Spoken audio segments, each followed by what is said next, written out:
पश्चिम बंगाल विधानसभा चुनाव के नतीजों को लेकर काउंटडाउन शुरू हो चुका है। अगले करीब 44 घंटे बाद ये साफ होने लगेगा कि पश्चिम बंगाल की कमान इस बार जनता ने किसे सौंपी है। लेकिन नतीजों से पहले बीजेपी और टीएमसी के बीच घमासान तेज हो गया है।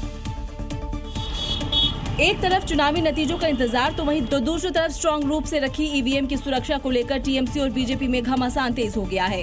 बर्धमान में नतीजों से पहले ईवीएम की सुरक्षा को लेकर गंभीर आरोप लगाए गए। रात में स्ट्रांग रूम की छत पर एक शख्स के देखे जाने का वीडियो वायरल किया गया, जिसको लेकर देर रात हलचल तेज हो गई।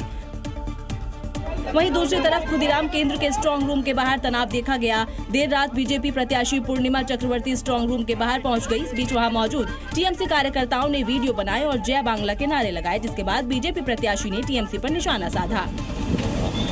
4 मई को पश्चिम बंगाल विधानसभा के चुनाव नतीजे आएंगे, लेकिन उससे पहले टीएमसी और बीजेपी नेताओं के अपने अपने जीत के दावे आने शुरू हो गए हैं। तो पश्चिम बंगाल में सियासी पारा हाई है। 2 चरणों की वोटिंग के बाद पार्टियां अपनी अपनी जीत का दावा कर रही हैं। तो इस बीच आज पश्चिम बंगाल में 15 बूथों पर दोबारा मतदान कराया जा रहा है। चुनाव आयोग ने साउथ परगना जिले की मगराहाट वेस्ट और डायमंड हार्बर इन दोनों सीटों के 15 मतदान केंद्रों पर फिर से मतदान का आदेश दिया था, जहां मगराहाट वेस्ट के 11 और डायमंड हार्बर के 4 पोलिंग बूथों पर आज फिर वोटिंग हो रही है।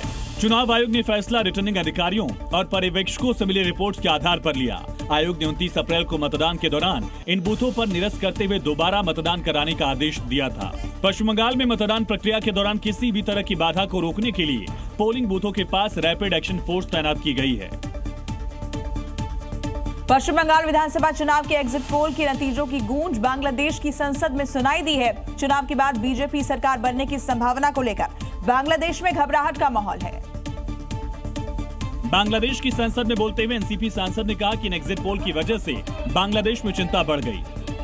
পৃথিবীর এমন একটা স্থানে আমাদের অবস্থান যেখানে আমরা অনেকগুলো বাস্তবতার সঙ্গে আমরা জড়িয়ে আছি। এই বাংলাদেশে শরণার্থীদের ঢল নামানো হতে পারে সেই ধরনের চক্রান্ত আশেপাশে চলছে। মাননীয় স্পিকার, বিভিন্ন জায়গায় রোহিঙ্গারা অলরেডি চলে এসেছে। আবার আমাদের প্রতিবেশী দেশ থেকে আবার যে মুসলমানদেরকে বের করে।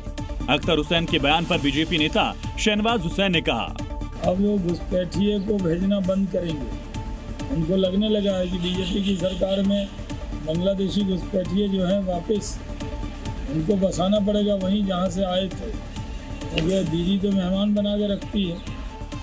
पश्चिम बंगाल में 29 अप्रैल को 142 विधानसभा सीटों के लिए हुए चुनाव के दूसरे चरण में 92.47% वोटिंग हुई। इस तरह दोनों चरणों का कुल औसत प्रतिशत बढ़कर रिकॉर्ड 92.85% तक पहुंच गया। ज्यादातर एग्जिट पोल में भाजपा को बढ़त मिलती दिख रही है। हालांकि 4 मई को नतीजे आने के बाद ही साफ हो पाएगा कि राज्य में किसकी सरकार बनेगी।